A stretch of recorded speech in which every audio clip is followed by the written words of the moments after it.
actually, like, I don't know if I would have a wedding ever. I'm like, I don't know. But like, really? Wait, this is new information. We'll table that. But yeah. I mean, like a ceremony, like where you're doing like big things of best man. What? Whatever. Not really? No? I don't know. But like, me realizing I'm not going to make it to the wedding party. In real time. I was like, too what? much pressure. Like, and this is exactly why I wouldn't do it. Like, choose. Because that's really like you are ranking your friends, and that's hard. And I can rank my friends right now. It's I imagine.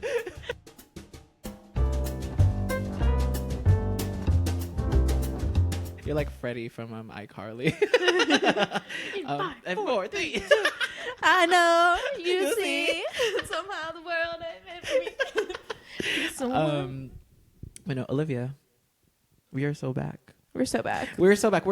I want to say we're back, but like we never left. But I feel like we're back in a way that actually makes it very obvious that we've been gone for a little bit. Like, I cut my hair. Mm-hmm. You know, it was bleached in between all this. It was bleached in between. Yes, my scalp was burned. Oh, sorry. Beef jerky. Not your fault. I just like don't know anything about bleaching. You know, like cut my hair. We're in person right now. Like the cameras are gonna flip back and forth, but we're here. Like let's put our hands here, like so people know that we're here. We're in the same room. We're here. Unless this is actually remote, and then there's a dummy hand that came into. It is a little prop comedy in there. But no, we're back. A lot can happen in a year. So true. How's your year been between last season and this one? Also got a haircut. Yeah. Major stuff. Got a new job. Yes, both of us did. Yes. Yeah. When was the last recording? I think it was like last February. So it's like been longer than a year. Yes. Yeah. A little bit. I mean, yeah, a little bit more than a year. Thank you for letting me know I've slacked off on this show, but thank you for outing me. I feel like outed. It doesn't feel like it because I feel like I hear about the Good Friend show like every time we talk. So I'm like, what do you mean? This bitch doesn't want to shut the fuck up. Like, what do you mean you're so like you've been like making this room for the past 6 months? I guess it's like not visible to other people. You know what I mean? Like I have been working. Oh my God, the amount of teching that went into this space. It was a labor of love. It was a labor of frustration, actually. Mm-hmm. I'll start there. But I love the result, and I'm happy that you're here. But yeah, what else is new with you? I'm like, I went to the Whitney Biennial. Yeah, and it was really good. It was a lot of like U.S. geopolitical stuff, and there was this one I love really U.S. geopolitical stuff. It's my favorite thing. Well, there was this one really good piece that I actually meant to send you. Mm-hmm. It was this Filipino artist that did.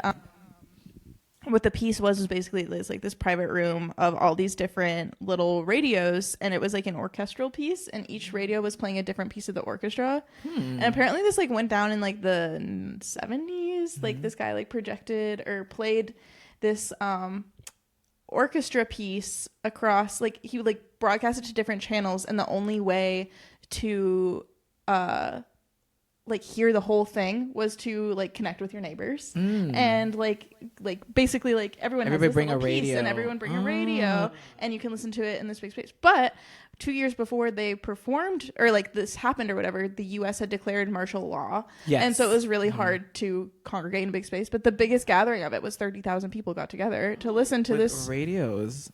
Yeah. To listen to it, and I thought it was just really cool and pretty. It was like very abstract. I feel music. like I've never heard of this. Like you're putting me onto like Filipino history that I've never heard of. I know.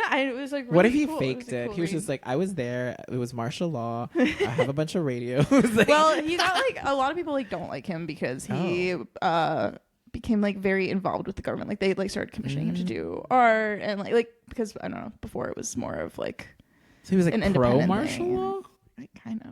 I don't know. It's kind of confusing. I like don't know the full. I don't know a lot about Filipino history. I saw this thing. I don't really know too much about it, but it was great. Well, I don't know about what came after that piece. Yeah, I mean, so it sounds like, cool from like a because they didn't really get into it. They were like, yeah, like I mean, this guy, like, isn't this cool? And they're like, I mean, like later, like no one really liked this guy, but like, isn't this cool? Swept it under the rug. So I thought that was just very interesting. That is interesting. I don't know, like communal ways art connects people. Obviously, that's something I've been thinking a lot. I mean, nothing connects people more than martial law. Nothing connects people more than martial law. Wait, that's great. I might have to check it out. Do you have to pay for the Whitney? Me being cheap. You do, but you just have to hunt down a Whitney member and then. Oh. I might know some. Yeah, probably. There's many. What's the last exhibition I've been to? I went to the Studio Museum up in Harlem. It was just like it was open for all, and we kind of walked. It made me realize that I guess like I didn't really have context over like a lot of the pieces, but I think that sometimes I'm now realizing that museums, if you can believe it, I find museums a little overstimulating. It's just like so much art on the walls and I feel the thing is that I feel like I should have like more of an experience of it. I'm kind of like taking in the art, and it's supposed to kind of like, yes, I get it. And so I don't know, sometimes museums make me feel a little stupid. Me too. Yeah. But I think I'm like embracing that. I'm like, I don't know, especially like that. I was like reading that. I was like, I don't know about any of this. I was like, this is sick. Maybe that's the point. Actually, no, I'm liking where you're going with this. It's like, maybe it's like leaning into like, yeah, I don't know a lot about this. And that's kind of why I'm here, to kind of like get a little bit of context. But yeah, I feel this pressure of like having to go through really taking it in and like really getting it. Yeah. So I'm kind of like, I don't get it. Am I doing this wrong? It's like meditation. You know what I mean? It's so funny because sometimes I feel like I'll be at a museum and like there'll be some reference to an artist that I do know or something, or like learn about an art history that's like kind of niche, and I'm like, oh yeah, I know about that. I'm like, oh, do you guys know about that? Like whoever I'm with, I'm like okay, trying to brag. I was like, oh yeah, I know the what is it? Freaking Machiavelli or whatever. Wait, no, that's a philosopher. Did you guys know that Marcel Duchamp quit art and wrote a chess book? Wait, who is this? Marcel Duchamp. Oh, he made a chess book? Yeah, not to brag, but I know that. Wait, it's a book about like an instructional on chess? Yeah, so Marcel Duchamp, who did like the Fountain, famously. Yes. Was like later in life, like I don't fuck just with really this art stuff anymore. No more toilet for me, and got really into chess, and like had had all these like.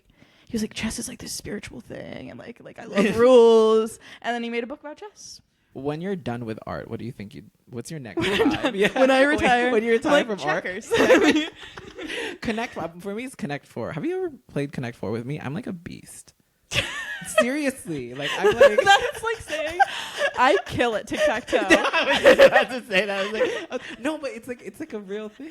Like I'm really good at Connect 4. Honestly, I could pull up my Connect 4. You're like, you bitches would hate to see me at rock, paper, scissors. Like, no, I will fuck up some Sudoku. Like, actually, Sudoku is hard though. But, actually, I got like I got renewed for my like New York Times subscription because I got really into the crossword. I'm like, that's crazy. What's your login? No, I can give it to you because I'm not using it. I played Connections, and whenever I don't win Connections, I get really pissy about it. It's like it's like 4 words, right? And they have to find the connection, and it's like sometimes it's stupid. It's like 4 words that start with the letter A, and it's like, okay. Do you know what I'm talking about? I've never played it. I've just seen like people's like when people spell out something stupid and they show them, like, I don't really know. I've never played it. I'm like, that's wait, no. I think you're thinking of what's the Wordle? I think, yeah. Okay. Oh yeah. Okay. Our producer Corey is saying it's Wordle. But anyway, enough about art and the New York Times games. We are here to talk about a particular topic. So this season, obviously, I didn't even acknowledge we have new branding. It's like a new look and feel. I think obviously it's in person, and it's more of like, I'm just inviting people into my home and just like talking about friendship, shooting the shit, and whatnot. But the season's like subtitle is called "The Company You Keep," as in like, you are the company you keep, and who you surround yourself with is a reflection of like how you perceive yourself and whatnot. Whereas like the first season was all about how to make new friends, how to meet people, and that's like, that's hard in and of itself, but that's also just like half the battle, a quarter of the battle. The real challenge is really how do you continue to foster and nurture friendships into like hopefully like lifelong connection. So I guess my question to you is, when you think about the company you keep, or when it comes to today's topic of choosing friends, what's the first thing that comes to mind? Like when I think about, like, how do you go about choosing friends? Do you think you're very choosy with friends? Are you like curatorial? I think it's actually like a less intentional process than that. Like I feel like I've always had. Well, you're like. I was like, she lying, y'all. I know. But like, I think it's like one of those things where it's like, obviously, okay, so with you, like we talked last episode about like how I very much so was intentional about like reaching out and being like, I want to be your friend. But I think that like had someone else moved in, I might not have been like totally, I like, you know what I mean? Totally. Like it's just like when you happen to stumble across someone that you're like, oh my god, they're really cool. I'm like a little intimidated. I think it's almost like a dating feeling of like, not like dating, but like sometimes you'll meet someone and be like, oh my god, that person is like way too cool to be my friend. And then I'm like, that's how I know that I should be that person. Wait, that's so beautiful, because like, there's a sort of self-belief in that underneath it, right? It's like, I may feel at this moment too cool, or like this person is too cool for me, but for you to kind of gun for it is like such a vulnerable thing, you know? Yeah. Well, and for the listeners or watchers at home, viewers at home, like for context, Olivia and I met because we're neighbors, like in this apartment building. Like there's my apartment, and down the hall from me is like her apartment. And so like I moved in, when I picked up my keys, like our landlady like introduced us, and like, the minute she opened the door, there was like all these posters behind her, and I immediately asked her, like, oh, are you a designer? Like it had like the taste level of somebody who would be a designer. Anyway, I feel so mean. I was like, wait, are you? And then so what followed in the coming months is, to me, like I like there were, you know, I was just like, oh wow, we became friends like so naturally. It was so effortless and da.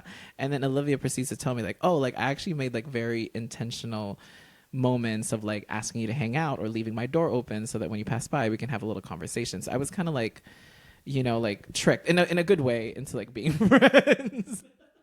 And so masterminded it. Yeah, 100%. And I feel like there's so much like intention to that that's kind of why I wanted you to be the guest of this particular episode. But yeah, I guess if not, when it's not a situation where like you do have such an intention to be friends with somebody, how have you navigated like choosing friends like in the past? Honestly, like I think it's like a regularity thing. Like I think sometimes I'll be like, it really takes me a minute to like, not like vibe check, but like totally. No, yeah. But like, I don't know, being in similar spaces as people, I feel like a lot of my good friends right now are people that were like in my life very frequently in these like different spaces before we were like, you know what, actually, yeah, this person rocks. Like I think, I mean, like people I met at Makers Meetup and stuff, like, you know, me and Aiden like knew each other probably for like 6 or 7 months before we ever hung out one-on-one, and we would see each other really regularly at these things and like, you know, talk, but it just took a minute for it to become like a thing away from that space. And I think sometimes I get like a little shy about it would be like, not like talking, like I think you can like throw me in a room with like anyone, I'll like yap, but like having, I guess like you could say, the courage to be like, do you want to hang out with me one-on-one? And like, you know, outside of this group environment, it's like, I think I can be bad about that sometimes. No, I think I read somewhere before that some of like the conditions that have to happen to actually build a connection is part of what you described. And that is that like you have to see them in like a casual format first, where like you're kind of not really talking to each other, but it's like the development of a familiar face. You know, you see them over and over again, and maybe you'll exchange a little, you know, 1-2 thing. And then it's like the frequency of seeing them eventually like builds that confidence. Maybe the next time you see them after that, like you talk a little bit more, and then it is a gradual thing before eventually asking them to hang out one-on-one. And I think inversely, I'm going to take this back to kind of like school kind of playground rules, where growing up I actually had this sense that when a person comes up to me and then they're like, we're gonna be best friends, like upon meeting, I'm like, we're not gonna be friends probably, because it's like you don't have, so you're like you're too eager. It gave me the ick. But no, it's like, it's because like you don't even have enough information. You know what I mean? Like I feel like, yes, you can like check my vibe like upon meeting me, but seriously though, it's like, I think I'm like, I will let myself be love bombed though. Well, that's a separate issue. I was like, I don't know, I kind of like love bombing. What's wrong with that?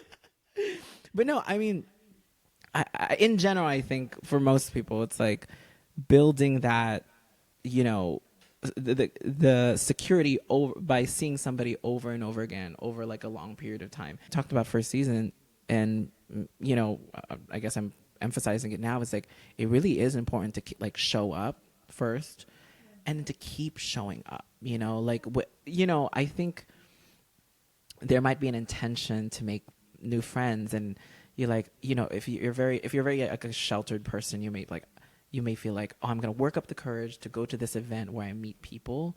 And I think sometimes what people struggle with is they go to those events and they don't come out of it immediately with a friend and immediately think like, oh, like what a waste of my time. And they never come back. It's like, I shouldn't have showed up to this thing anyway.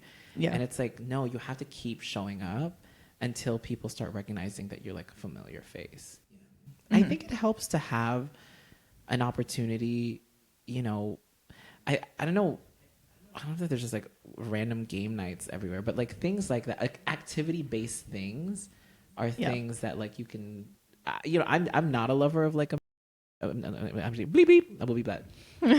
But like somewhere where like we're just supposed to go there and like grab a drink, because it's like, I feel like I do have to reach out a little bit further. But if we're like playing a game or doing something that immediately places us into an interacting relationship, then that kind of greases the wheels into like meeting people. You know what I mean? And so I think like, I mean, for context, because I've mentioned salon a couple times in this. Yes. So one of the new things I've done this year is start a little co-working club called the Salon, which is something that we had talked about like forever.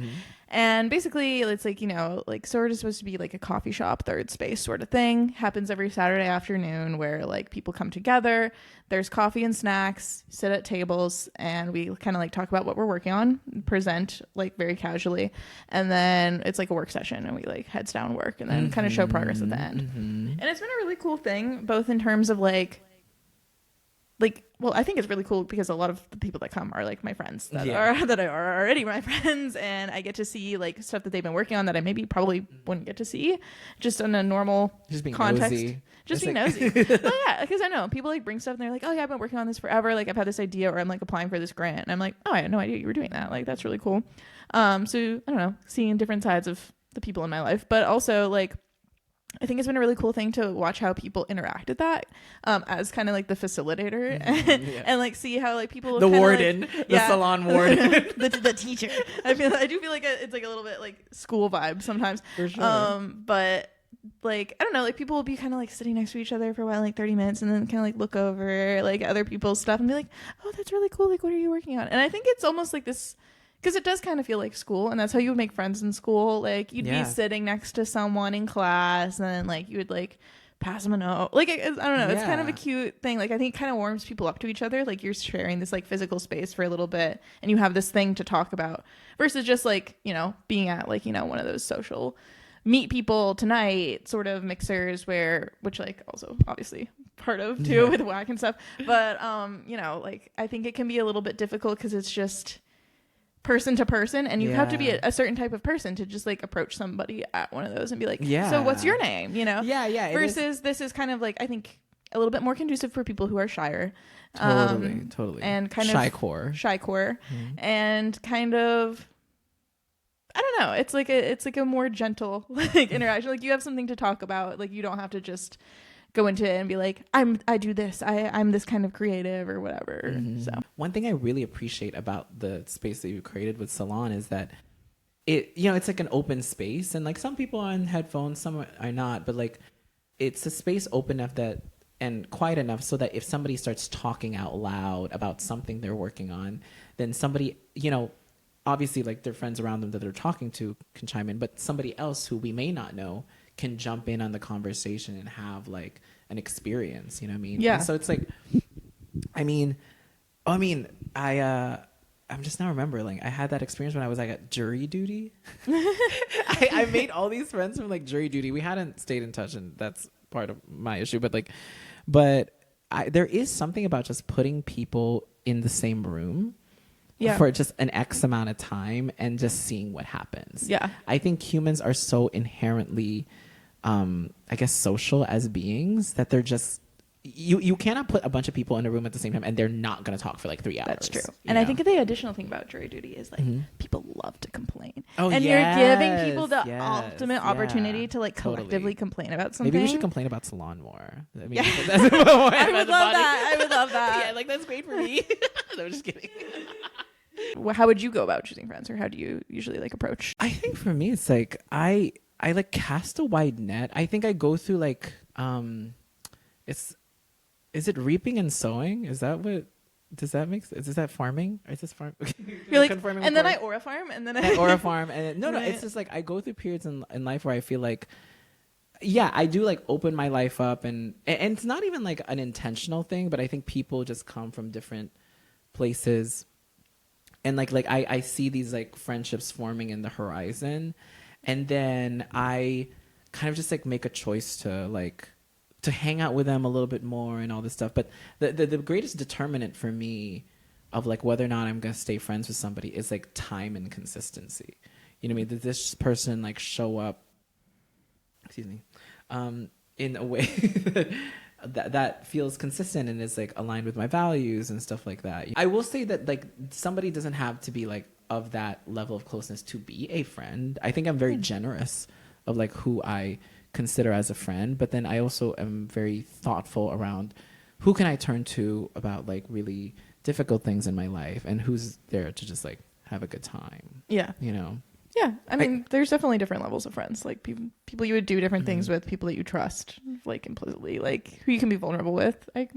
Yeah, I feel like sometimes I there was a period when I was younger, and that's like a later kind of like point in my life, because I remember when I was younger, I was like, you're either my friend or you're not.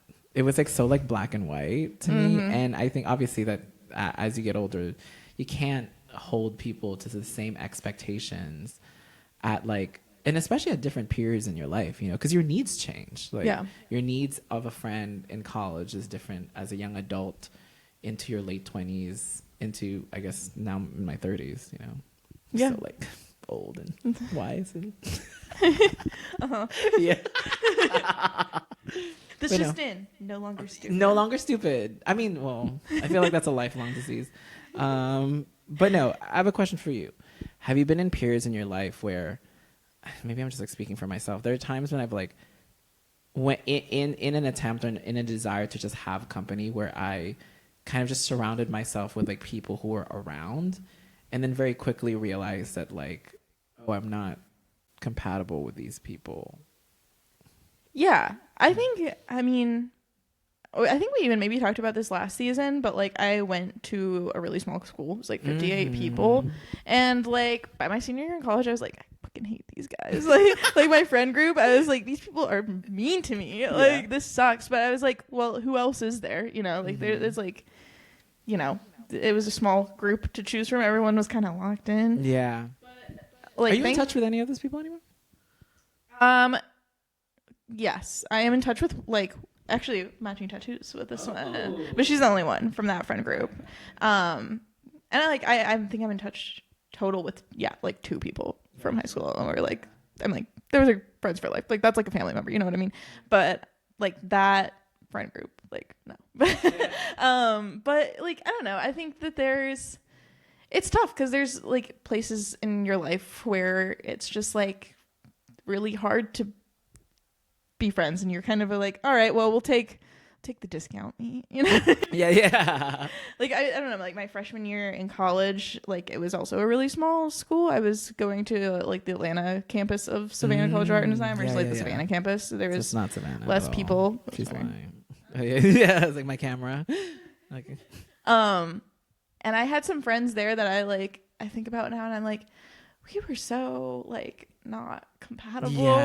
The friends I was making, like, because that was really the first time I had made friends that I had not known since I was like 6 years old. Yeah, so that's an interesting dynamic. Yeah, what was it like making friends new friends at that age? Like, I mean, you're in college, so that I guess comes with the territory. It was to some degree, yeah. But it was like it was just hard. Like I was just like, I don't know where to even start. Like I haven't had to make a new friend that is like around, and I see it all the time, like in forever. And so I ended up with a lot of people that were like like just in random clubs I was in. Like I had a friend that was like in her mid 30s and I was like 18. And she was like back for grad school and I was like, all right, hey, what's up? I love that. I feel like jobs also have that opportunity, like create that opportunity where you're friends with some like 45-year-old like with a kid, like it's like Barb. Like, but yeah, I mean, again, but again, there's value in that too, though, in like the institution of like a school or something to create an opportunity to make a connection. We've talked about that last season about how like, yeah, like not every friend you make is going to be like a forever friend or even like a super deep friend, but for the duration that you are friends with each other. Because what you're telling me is like you guys did have like similar values, at least for the time that you were friends. Yeah. But, you know, I think, there's like different like combinations of that matrix. It's either you were in the same place in life and then like you kind of outgrow, like ideally you're in the same place in life at one point and then you guys just continue to evolve within the same direction, or like, you know, you are in the same place and then you guys like grow apart, and not in a bad way. It's just like you move on. I think when you're younger too, like that, like especially, I don't know if you felt this experience like going to college where you did, but like I always felt like, well, especially, I mean, like, even in high school, I was like, I'm never going to fucking live in Nashville, Tennessee. Like, my ass is out of here when I turn 18. And similarly with, like, SCAD and everything, like, I think my first couple of years, I was like, oh, what's even the point? Like, my ass is not going to be living in Savannah, Georgia. Yeah. Like, God willing. So, wait, so you were thinking not to make friends? I was kind of like, what's the point? Wait, I was obsessed with this like nihilistic concept. I was like, what's the point of making friends? Like, as if like you're not alive every day up until you graduate. Like, I was like crushingly lonely. I was like, I was like, what's the point? I was like, this sucks, but like but like no, I mean, like in my second semester of my freshman year, I like knew I was gonna leave Atlanta and like go to the other campus, and so I was like, who cares? Like, what's the point? But wait, okay, just to clarify, like SCAD has 2 campuses, and you can choose which school to go to. Yeah, it's like, I mean, separate applications or whatever, but I actually applied at all the schools that I went to as a film major, and so I went to Atlanta because like everything was Lord, I mean, you were a film major? I was a film major. Wait, we were both film majors. We're both like failed film people. The film major to graphic design pipeline. Which one's more annoying? I don't even know. But yeah, no, I was a film major for like until orientation, and then I was like, so I'm immediately switching to graphic orientation. Design, so you weren't at all for a second. When I'm hearing you, like you just thought that you were a film major for like a hot second. Well, I applied it as like a film major, so I was accepted as a film major, and so all my classes were like film related. And then I was like at orientation, I was like, so big mistake. What did you like about film? This is like, I'm going on a tangent now, but it wasn't even that I didn't like stuff about film. I was just like because I wanted to be an editor, which was the idea when I applied, and I was like, actually, like I think I want way more control over like the video.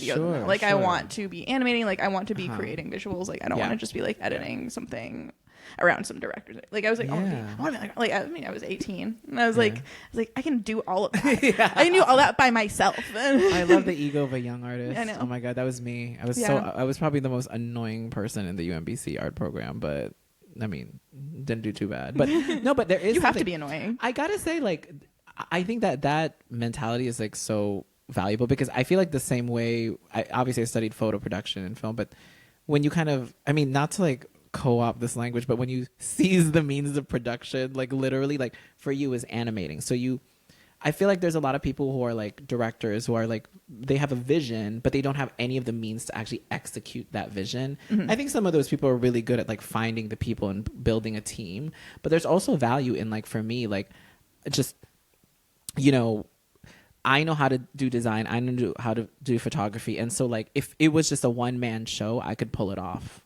myself. Do you get what I'm saying? Like, I think that's a very funny thing to say on your podcast. What? Oh, yeah. I mean, like, but I feel like if I had, you're like looking around. At, like if I was all alone, I could just talk by myself. Like, no, I mean, this is beyond friendship, and this is like actually just about like being an artist. Like, do collaborate when you can, but like also know how to do. Because I guess something I really dislike is an artist who like has to rely on everybody else to do the work for them. It's kind of like, what are you doing? And then they're like a visionary. They make a mood board. I'm starting to get personal. There's like a personal. You're like, I have someone in mind while I'm saying this. I have an agenda. But I say this all to say, I mean, yeah, I think these are all involved in like the journey of, this is my really bad way of wrapping up this segment.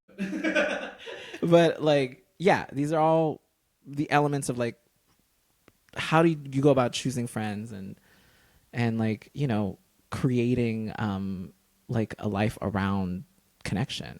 Anyway, we're introducing a new segment this season. It's called the Good Friend, Bad Friend Letters, where me and my guest find these letters from the internet where they describe a situation, and we have to decide whether or not the person who wrote in is a good friend or a bad friend. We're going to opine. So I'm going to start with mine. Good friend, bad friend. Am I a good friend or a bad friend for not wanting to go to my childhood friend's wedding after being replaced as the best man? For context, my friend is female to male trans. I was the first one he came out to and had always supported and respected him in his transition. He would come to me for advice about how to display positive masculinity, and I was always happy to help. He treated me like an older brother, and I helped him with his questions about how to carry himself. We always talked about marrying our girlfriends in the future, and we were supposed to be each other's best man. Recently, one of his friends who was non-binary had started identifying as a man, and that's all well and good, but I was replaced instantly to validate the friend's transition. This hurt me a lot, and I told my friend that I felt discarded and I didn't want to be at the wedding if I was going to be replaced. Not to mention, I had gone through a terrible breakup and my friend didn't call me or check on me once. I was told if I didn't go to the wedding, we wouldn't be friends anymore, and I didn't like the ultimatum. We haven't spoken since. Am I a good friend, bad friend, or a bad friend? I'm a cis straight male, if that makes any difference. Olivia? I do like the inclusion of that at the end. Yeah, I love it. It's just like I'm a cis straight male, if that makes a difference. What are your thoughts? I think there's a lot of heightened emotions in that. Sure. Like, Yeah. I don't think threatening to not come to the wedding is good, but also I do think the friend like replacing it is like, that's not a good move. With no discussion, like no conversation. I don't know. It sucks. And you can have multiple people. Like, I don't know if I would have a wedding ever. I'm like, I don't know. But like, really? Wait, this is new information. We'll table that. But yeah. I mean, like a ceremony, like where you're doing like big things of best man. What? Whatever. Not really, no. But like, me realizing I'm not gonna make it to the wedding party in real time. I was like, too what? much pressure. I'm like, and this is exactly why I wouldn't do it. Like, I like, how do you? Because that's really like you are ranking your friends, and that's hard. Yeah, So, I can like, rank my friends right now. It's I imagine. You like pull up a tier list graphic. Leaderboard. It's like a tournament. It's like there's brackets. But no, I don't know. I think that I think that's a very sweet move on that friend to include that, like the friend that just came out, but like at the expense of the other friend. That sucks. I don't know. It's I think no one's right. I don't think they're a bad friend. Actually, wait. I mean, generally, not coming to a person's wedding is kind of like bad friend behavior. I mean, obviously, it like depends on the case and whatnot. I don't think it's like inherently forever a bad friend thing, but I think the conditions under which it's happening here is kind of like, well, you replaced me, so I'm not coming. Like that's not coming for a reason that isn't petty. Yeah. You know what I mean? And I think this is actually so layered because I think when it comes to conflict just in general, there like it operates between two levels. It's like what's happening in a personal level and what's happening in an interpersonal level, right? So it's like I think the friend who's having a wedding, it is sweet that they are including their friend who's like transitioning, almost like to affirm that like you're my best man, you know, like this is you embody this role because you have transitioned, you've arrived at this place, but like yeah, I agree. I think it's at the expense of this other friend. I think I don't know how valuable. I mean, and you can like opine on this. It's like how valuable it like for the trouble that it caused, obviously, like was it worth replacing your other friend? Because then at the same time I do think that I think not showing up to a friend's wedding is bad friend behavior, but also replacing your best man is kind of bad friend behavior too. I don't know. I think that these people have some, like, there's some missing context here, because he's also so? like, he's like, you know, this friend also didn't say anything when I like went through my breakup. I'm like, I think that you guys are like beefing like a little bit. Like, I think you have some additional problems that like just maybe aren't. No, that is such a good point. Right. I did feel like by the way, I went through a terrible breakup and my friend didn't call me back or check on me once is like, you just tack that one on at the end there. But, no, I do. I think everyone's a bad friend in this situation. I think it's unfortunate. I do think it's salvageable, though.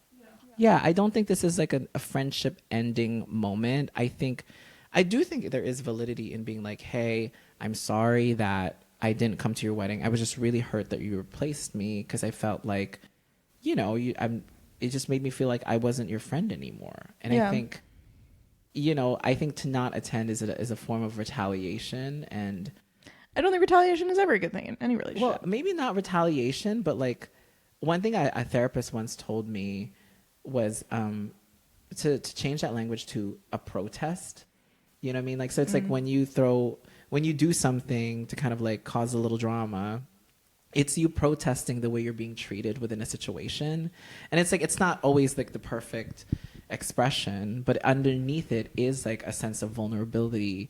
Is like, hey, I'm, you know, throwing a little temper tantrum right now because I'm hurt and you matter to me. Because if I didn't care about you, I would just like walk away from the situation. Like, you fucking suck. But like, I do care. I wanted to be your best man and now I'm not. And that is upsetting to me because I care about you. Yeah. And I think acknowledging that is like, I think valuable. Yeah. Yeah. All right. Hit us with yours. All right. So am I a bad friend for thinking my best friend is replacing me? I, 24 female, have been best friends with Kyle, 23 male, since elementary school. He's a great guy, and the only bumps in the road we've had are when I proposed a friends with benefits situation that he was uninterested in. It was a little awkward after, but we got past it and now joke about it. We always hang out, but ever since he got it with his girlfriend a few months ago, it hasn't been happening as much. We used to hang out like 4 or 5 times a week, but since he got with her, it's been like half that. When we do hang out, it's like it always is, but I can't help but feel like he's just waiting to leave to be with her. Not to mention, I don't think she's that good for him. He and I are both outgoing and wild people, and she's like a little mouse. He's always dated girls who dress to impress, and her style is very stuck in pants, tank top, and cardigans. Okay, like very normal outfit. This frumpy bitch. J. Crew. She doesn't like going to bars a lot, and the few times she has joined us, Kyle, me, and other friends, she nurses her one drink all night and mainly talks to Kyle or her friend, M, who actually introduced Kyle and her. I tried talking to Kyle about it, but he says he likes who he likes, and it shouldn't matter as long as she's not hurting people. But what really gets to me is that I feel like she's trying to push me out. Kyle has a niece, B, who is half black, and his girlfriend is mixed as well, so she's always doing her hair, telling her mom what products to use and how to take care of it, things like that. Now B thinks she's the best thing in the world when I used to be like the fun aunt. At Kyle's nephew's birthday party, B's brother, B ran straight to her and wouldn't leave her side the whole thing, telling everyone how she's so good at braiding hair and knows how to comb it without hurting. It hurt because B used to really like me, and it feels like one more thing that's been taken from me. I ended up telling Kyle all these things, and he said it sucked that my feelings were hurt, but she wasn't doing anything wrong, and that maybe we should step back from our friendship until I could see things clearly. I don't think I'm being crazy to say that she's taking him from me in some way. So am I the bad friend? I think you're crazy. I think you're the like writer is crazy. Like, because like, I guess there's something to be said about, I guess this is like the friend is feeling jealous of the girlfriend. Is that what I'm understanding? And clearly also it's like you didn't just want friends with benefits with this situation. You wanted to date this person. Wait, probably. Are they saying that this person that wrote this proposed to be a friends with benefits? Okay. And he rejected it. And then now he has a girlfriend that he loves. And she's like, oh my God. Yeah. That's like the detail there. Like, that's like the main. Yeah, that's what's going on. That's all that's going on. You guys aren't actually friends. Yeah. You cannot, like, you just want to. You want this person. You want this person. And it didn't work out. And so now you're like, this is kind of funny to me. It's like the racialized element to it. It's just like, she's black and she can braid. It's like such an unnecessary detail. I know. Yeah, she's taking it very personal. She's potentially racist. And I do think that like her friend or whatever took it well. Like, I think that saying like we need to step back from our friendship till like you can see things clearly. Like, that's a pretty good response, and also very like really generous. Mature. Yeah. on his end. Yeah. I'm like, I actually feel like he's like being a little way too generous. Like, I kind of feel bad for his girlfriend in this situation. Yeah, for sure. Yeah, I feel like I think he handled that really well. Yeah. He's clearly set like clear boundaries and yeah. I think you're a bad friend for. I mean, are you a bad friend or are you even a friend? I don't think you guys are friends. I think you were like waiting on the sidelines. Yeah. Is this actually very interesting, like the reverse gender element of this? Because it's usually like the other way around, right? It's like guy simps for girl doesn't want him back. So he waits on the sidelines hoping that it like all works out. You know, they'll come together at some point. Like, it's what is it? Playing the long game. Yeah. Reel your inner shit. Yeah.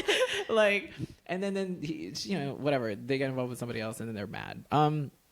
No, this is honestly a tale as old as time. I think you're a bad friend. I don't know. I think you for yourself should walk away from this situation because it's clearly just not good for you. You know, if you're that jealous and you want something more with this person, I don't think there's a version of this with him being involved with somebody else that you're going to be happy about. You know what I mean? So, yeah, no, I don't think bad friend / just don't be friends with this person. It's going to be fine. Yeah.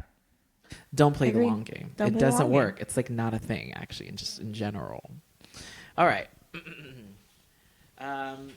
Here we go. Am I a bad friend for stopping my friend from getting a job at my workplace after she drove me out of my last job? My friend Leah and I met at university. I was a mature student starting at 23. In our final year, a new lecturer, Jamie, joined the staff. It was his first year lecturing, and he was only a couple years older than me. Jamie and I stayed in touch after I graduated. Leah and I got jobs at the same workplace, which had close ties to our university. Jamie and I got closer and eventually ended up dating. When we were ready to tell people, I told Leah, who immediately turned it into office gossip. This didn't cause any professional repercussions for me or Jamie, but because the workplace was tied to the university and it was a very competitive environment, I ended up being the subject of a lot of comments. I decided to find another job. After I left, Leah apologized for spreading the rumors, saying she didn't think it would be a big deal, and I forgave her, but I've not been eager to share much with her since then. This is reinforced by Leah still being a gossip, telling me about the private lives of all my old coworkers without prompting. You don't like this girl, just first and foremost. Okay, also, wait, go back. What was the rumor that she spread? Basically, she just spread the rumor that him and his girlfriend, who also like was working at the university, like were dating. Okay. You know what I mean? So it kind of just like made it look whatever. Leah lost her job back in June. She told me in December that she had put in a CV at my workplace and mentioned my name at his new job. Mm-hmm. Hoping I'd put in a good word for her, my supervisor, who does the hiring, emailed me to follow up on Leah mentioning me. I said I worked with Leah, and while she was good at the actual work, we'd had some personal issues and explained. I said if they did hire her, I'd work with her and would be professional, but due to working environment we have, I'm not sure introducing a gossiper would be a good idea. Leah did not get the job. She asked me if I put in a good word, and I hesitated in responding. She then directly asked if I gave her a bad reference, and I told her that she wasn't a good cultural fit. She shit a brick, called me a fake friend, and accused me of sabotage. She wants me to email the supervisor back, retract the second half of my statement, and ask him to reconsider her for the role. I refused because they ended up hiring someone else anyway. Leah's called me an asshole and demanded I put this right. Am I a bad friend for not helping her get hired? No. Like, you suck, dude. Yeah, I guess, like, have you ever gotten in the way of somebody, like, I feel like I've heard this situation before, and people always think of it as, like, a moral. Okay, can I split hairs here? If somebody was looking for a recommendation to the job I currently have, I would be a little bit more critical. But if, like, I guess, okay, what if it was, like, an old job reached out to you about a reference for a person that you know, and so it's like, do you recommend her or this person to that job that you're not at? Because to one end, it's kind of like, well, she's your problem now to one end, but then does that sully your relationship with that company if you sent them a bad person? That's fair. you know. I think with this like particular case, like I don't know how much gossiping she was doing with other people, but obviously like this impacted his career and everything. And so like it's like, yeah, that's very understandable. He wouldn't want to. Yeah, I think that's fine. I mean, yeah, I feel like that's the whole point of a recommendation. Like, does this person suck or not? Yeah, it's a yes or no question, really. Like, yeah, I don't know. I've gotten like, especially at the job that I was working at last year, I would have random people hit me up on like LinkedIn and be like, "Oh, I just applied. Like, can you like people I like kind of knew or whatever, like technically went to school with." And like I was like, you know, like I don't actually know. Like I think it's like the best thing that you can do for yourself and for like the job that you're at. Like if you're there, and be like honest. Be like, you know, I don't really know this person very well. Like they seem, work ethic, you know, like their portfolio seems good, whatever. But like I don't know.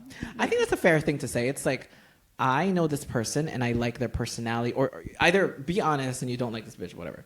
Yeah. But if you do like the person, but you could say like, I like this person and their personality. I don't know how they are as like a working person. You know? Because it could be completely different. Like their work ethic and whether or not you can grab a drink with somebody is like two different things. You know. Yeah.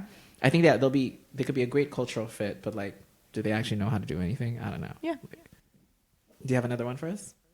Okay. So, am I a bad friend for asking my girlfriend to choose a better friend to invite on our group outing? Already loving the title. Wait, say that one more time. Am I a bad friend for asking my girlfriend to choose a better friend to invite on our group outing? That's so Back funny. to the old drawing board, girl. like maybe a different one. Like pick again. Yeah. That's really funny. Okay. It would be funny if he was like, bring anybody, and she chooses a friend. She's like, all right, not that one. So, okay, my 26 male friend Jordan just moved back into the area and I wanted to go out to celebrate. So I bought 4 tickets to a baseball game with the plan to meet our other friends, which is a couple and 2 guys, friends of mine, at the game to go out after. So it's 8 of us, 5 guys, our 2 girlfriends, and the extra ticket I got. Since the extra ticket was basically free, I told my girlfriend to bring a friend. It wasn't intended as a double date for her, or it wasn't intended as a double date for Jordan, but since he moved and my girlfriend has a lot of friends, I assumed she would invite one of her single fun friends and just see what happens. Well, she told me who she planned on inviting, and I have an issue with it. She wants to invite her friend Claire, and I've gone out with her before, and it sucked. Literally all she talks about is her kid. She spends the entire time on her phone texting the babysitter and usually leaves early. Last time we went out, she left at like 10 o'clock. My girlfriend agreed to leave with her, which kind of killed the group's vibe, and everyone left. She just doesn't add that much to a night out. And I also know my friend wouldn't be interested in a single mom. I explained all these reasons to my girlfriend. I suggested we should bring someone who will stay out all night with us. The plan is to bar hop after the game and stay out. So why would we bring someone who is most likely going to want to leave right after the game? And while it's not a double date, why shouldn't we play matchmaker a little bit? Sorry, the way this is written is like chopped up. My girlfriend has a lot of single friends that would be much better options. So we've been debating this, and she said I paid for the tickets, so I think that I should get a say who my girlfriend brings. She's saying that I'm being... Wait, the girlfriend paid for the tickets or the boyfriend does? The boyfriend paid for the tickets. Okay. Yeah. So he thinks that he should get a say. Totally, is the pick. She is saying that I'm being an asshole. That, yes, her friend might go home early because she has responsibilities, but that doesn't make her a bad time. I said, why wouldn't we just bring someone with no responsibilities who can enjoy the entirety of the night and won't be talking about their kid the whole time? Am I being a bad friend? I don't think they're being a bad friend. I think this is like very just like... I think the girlfriend is actually being a little bit manipulative by being like, but she's a single mom. Like, but I don't think you're a good friend for giving her like a pity invite either. Yeah. Well, I think we have different takes on this actually. Really? Go for it. I'm like, if you want her to have a friend there or whatever, like someone, like you told her she could bring whoever. She clearly like wants to be around this friend. She's invited this friend to like multiple things. Like, but I guess like, was it communicated that the point of her inviting somebody this person did not say that. Okay. Like they did not say they were trying to do like a setup. I see. Oh, so I think that like had she known that, it would be like a different story. But I'm not pro pity invites just in general. Like, I don't think it was a pity invite. It seems like. I guess is his perspective like this girl sucks. She talks about her kid, but like she doesn't. This person does not like the friend, but the girl like clearly likes this friend and like probably doesn't get to see her very much because she's a single mom. It sounds like this person's like stressed every time she goes somewhere. But is she gonna have a good time with a bunch of dudes? Yeah, I don't know. That's what I'm saying. It's kind of like, is she gonna have a good time in this situation? It's like, because if he's not gonna have a good time if she's around, and she's not having a good time because it's a bunch of dudes, like single dudes, and her friend who has a boyfriend, then it's like, then what's the point? That's my perspective. Like, I'm actually not gonna assume. I feel like maybe I need she a little likes bit more baseball. context. They're singing a baseball game. I don't know. Yeah, like single moms love baseball. It's like their whole thing. Yeah. Yeah, I guess. I don't think he's a bad friend for asking to invite somebody else inherently. Do you think he's inherently a bad friend for like asking to replace the person? Yeah, is it bad to replace people? I think so if she's already invited this friend. Sure. If the invitation, like, I think if she, like, I think that, retracting that invite sucks. For sure. Yeah. And also, like, especially if she's a single mom, like, she's probably like already getting on figuring out like a babysitter and stuff. Like, it's like more like, no, totally. You're right. It's a whole thing for her to that's go out and leave the house, and she probably is like excited about it and planning it. I don't know. I'm just like, that sucks. I guess that's where you're pro single mom. I'm pro single mom. Shout out to that. Yeah, I mean, I'm pro single mom too. It's just I'm also anti a bad time for all parties involved. You know what I mean? Like, but if the invite has been extended, go for it. Like, I think there's plenty of other opportunities to invite other friends. I'm also kind of like, why does he care? Like, the rest of his friends are there. Like, he has a shit ton of friends coming. Like, you're gonna nitpick your girlfriend's one friend that she wants to bring. That's a good point. Maybe he just straight up doesn't like her. It sounds like he straight up doesn't like this friend. Yeah, and he's like trying to like coax it and like, oh, she's a bad time. She's a single mom. She's like gonna be a bad vibe to everybody else. But it seems like he just doesn't like her, because there's also a version of this where, yes, she's a single mom, but she's awesome. So like the problem of it is not that she's a single mom. It's just like you're trying to create this like situation where it seems like that's like the crux. Yeah. But no, it's like you just don't like this lady. You don't like her. You think that she can't hang. Because she doesn't want to go get drinks afterwards. Your kid. It's so unsexy. There is this thing in like Sex and the City where part of like being a single person invited to an experience with a coupled person is that apparently, like, it was like an episode in the first season where like you're supposed to regale the couple with like your stories of your dating life. I don't know if it like necessarily translates to this, but it's like Jester maxing. Exactly. And so maybe that's why I just learned about that word. Wait, this is new to me. This is like, you gotta Papa don't know that one. Papa don't know that one. But no, it's like, yeah, it is. I guess Jester maxing, as the kids say it. But yeah, I guess it's like he just doesn't want to hear about whatever Pee-wee, like baseball. Is that Pee-wee baseball? Is that a thing? That's the thing, right? Yeah. I'm just saying children's baseball. Well, I'm assuming that like this mom is going to talk about like mom things, and this dude just doesn't want to hear about it. Yeah. But yeah, actually now as more time is passing, it's like, no, you're a dick. Just like let her kick it. And if she wants to talk about her kids, then let her fucking talk about her kid. Yeah. You know what I mean? She's just having trying. Yeah, okay, you convinced me. She should go out with him. But I think that's all we got for today. Thank you so much for being here, Olivia. Thanks for having me. Yeah, like anything you want to plug before we head out? I'll plug it again. I've said the salon so many times. Yeah, no, but say clear. It's salon. What day is it? How often do you guys meet? All this stuff. Yes. Yeah. So the salon is a co-working session that takes place in Ridgewood, New York. Uh-huh. District, whatever. District 12. And yeah, it's a co-working session. Everyone brings like a little project to work on and share. Mm-hmm. Goes from 1 to 4 every Saturday. We have fruit snacks. We have unlimited coffee. I feel like I've set a precedent now that you have to have fruit snacks because I said that, but keep going. Yeah, it's on air. It's recorded. It's on air recorded. And then also me and my friend Aiden, who helped tech this show, shout out Aiden, run a show we run a happy hour called Whack, and it's at Heart Bar in Bushwick every other Thursday. Yeah. And it's just for social purposes. I'm not saying this well. I'm like, I forgot how to speak. It's a fun time. It's a fun time. It's like a happy hour. It's not like a networking, like what do you do for work? It's like, it's not that. It's like you can talk about work, you can not, you know, but it's like a super chill, like the people are dope. You never know who you're going to run into at Whack. But so true. That's the first ever thing. But thank you guys so much for joining us. This is the Good Friends Show with Noel. And I'll catch you next time. Bye-bye.